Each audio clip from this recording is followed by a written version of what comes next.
கர்த்தரை ஸ்தோத்திரி.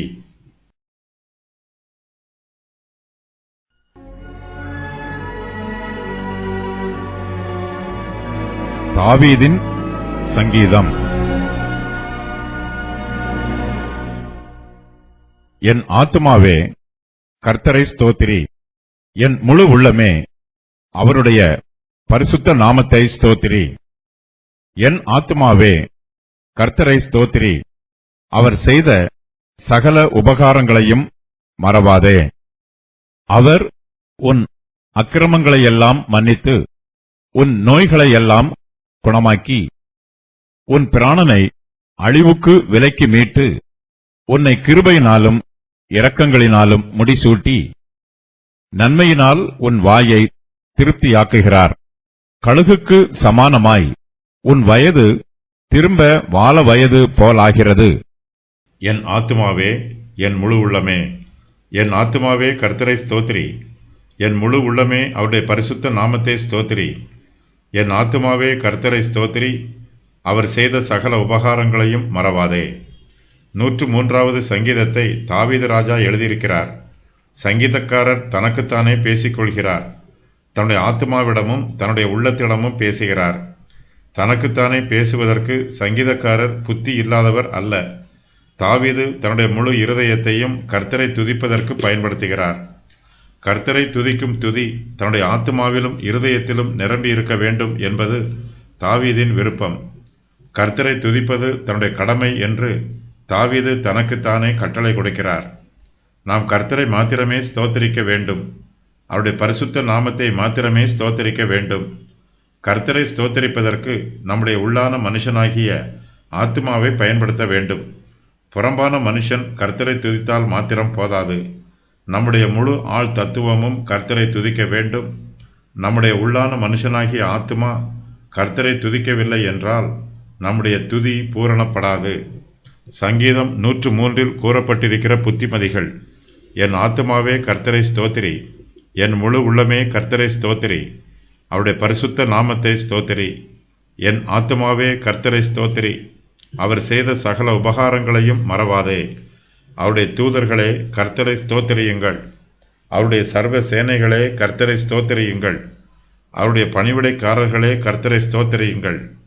அவருடைய சகல கிரியைகளே அவரை ஸ்தோத்திரியுங்கள். என் ஆத்துமாவே கர்த்தரை ஸ்தோத்திரி. உன் அக்கிரமங்களையெல்லாம் மன்னித்தார்.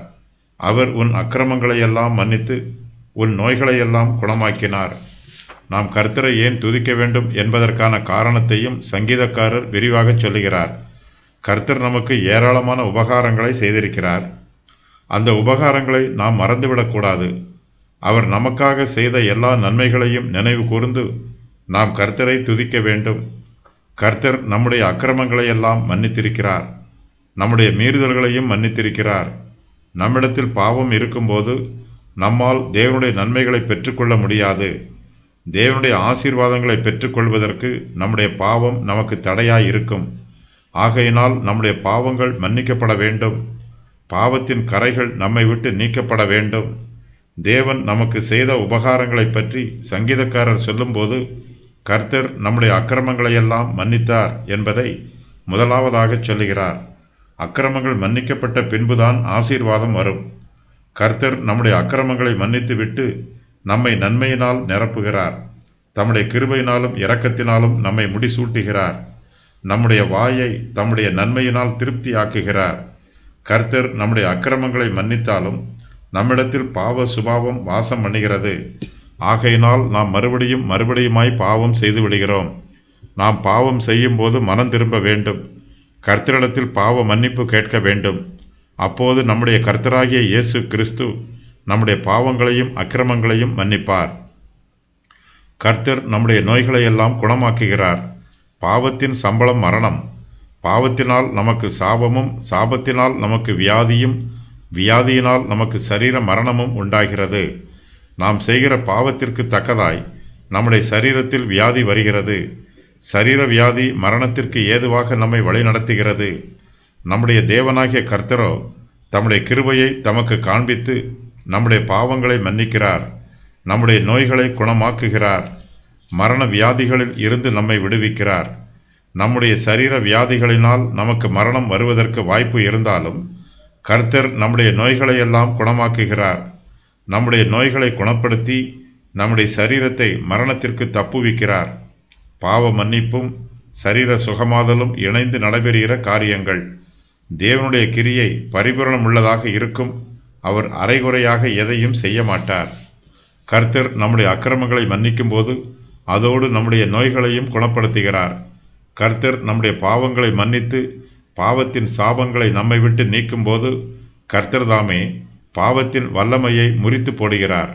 தம்முடைய கிருபையை நமக்குள் புதுப்பிக்கிறார். கர்த்தரிடத்தில் இருந்து வரும் உபகாரங்கள்.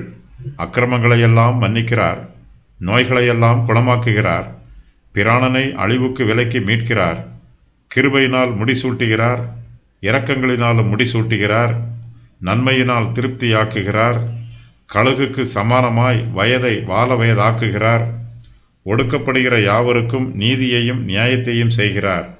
கர்த்தர் தம்முடைய வழிகளை தெரிய பண்ணுகிறார், தம்முடைய கிரியைகளை தெரிய பண்ணுகிறார். உருக்கமும் இரக்கமும் உள்ளவர்.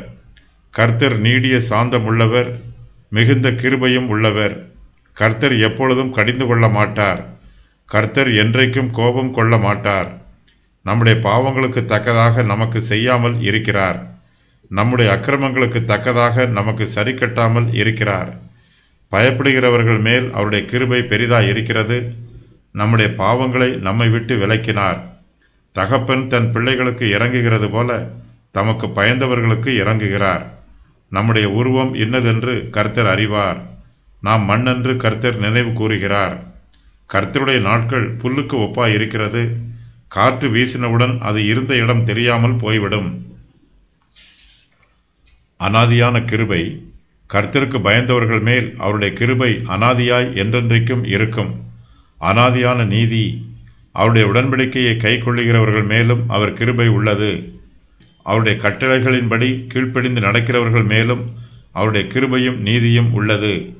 கர்த்தர் வானங்களில் தமது சிங்காசனத்தை ஸ்தாபித்திருக்கிறார். அவருடைய ராஜரிகம் சர்வத்தையும் ஆளுகிறது. சாபங்களும் அதற்கு பரிகாரமும். அக்கிரமங்களின் மன்னிப்பு, நோய்கள் குணமாக்கப்படுதல், பிராணனை அழிவுக்கு விலக்கி மீட்பது.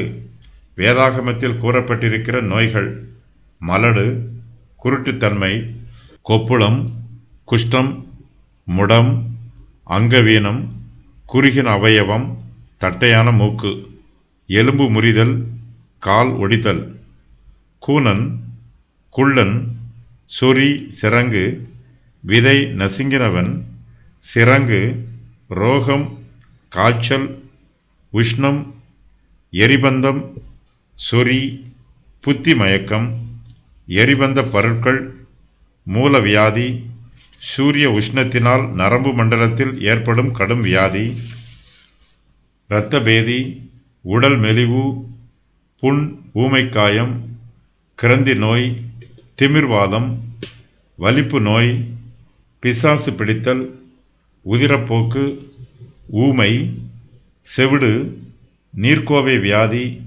கொன்னைவாய், பருக்கள், பலவீனம், நெடுநாளைய வியாதி, புழுப்புழுத்தல்.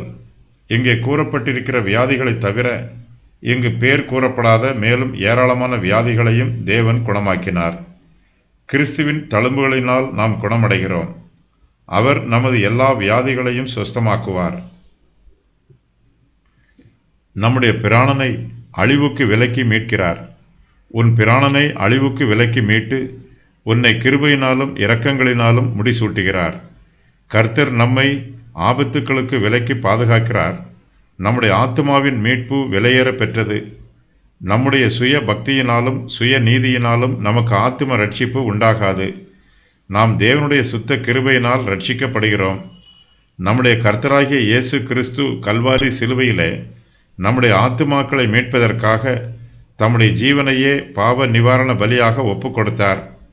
நம்மை மீட்கும் கிரயமாக கிறிஸ்துவானவர் தம்முடைய சொந்த இரத்தத்தையே மீட்பின் கிரயமாக செலுத்தினார். அவர் அவனுக்கு இறங்கி அவன் படுகுழியில் இறங்காதபடிக்கு நீர் அவனை ரட்சியும், மீட்கும் பொருளை நான் கண்டுபிடித்தேன் என்பார். யோபு 33:24. என் ஆத்துமா படுகுழியில் இறங்காதபடி அவர் அதை ரட்சிப்பார். ஆகையால் என் பிராணன் வெளிச்சத்தை காணும் என்று சொல்லுவான். யோபு 33:28. கர்த்தர் தம்முடைய பிராணனை அழிவுக்கு விலக்கி மீட்டுக் கொள்வதோடு நமக்கு மெய்யான சந்தோஷத்தையும் சமாதானத்தையும் தருகிறார்.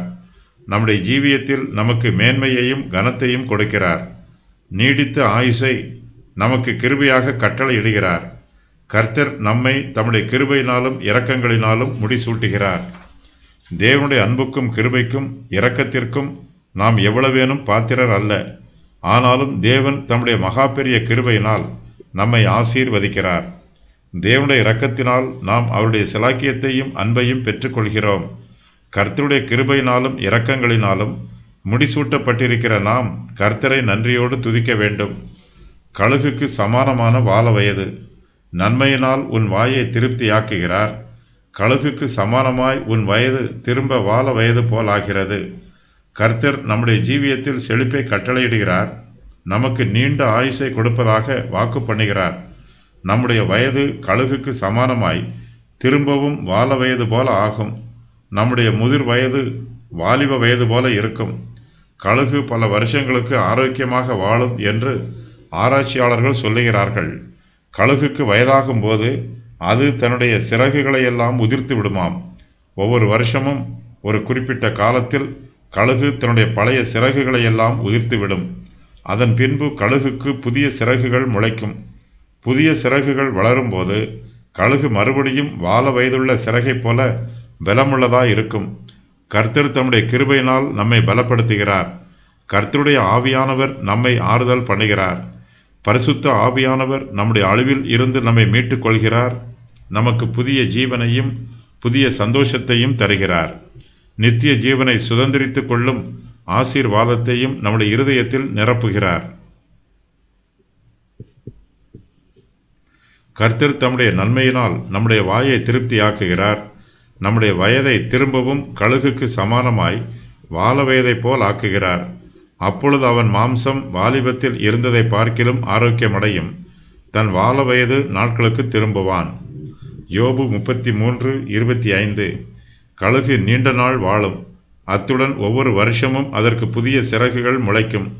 சங்கீதக்காரன் ஒருவேளை இஸ்ரவேலர்களின் சிறையிருப்பையும் அவர்கள் மறுபடியும் கட்டப்படுவார்கள் என்பதையும் கூறியிருக்கலாம்.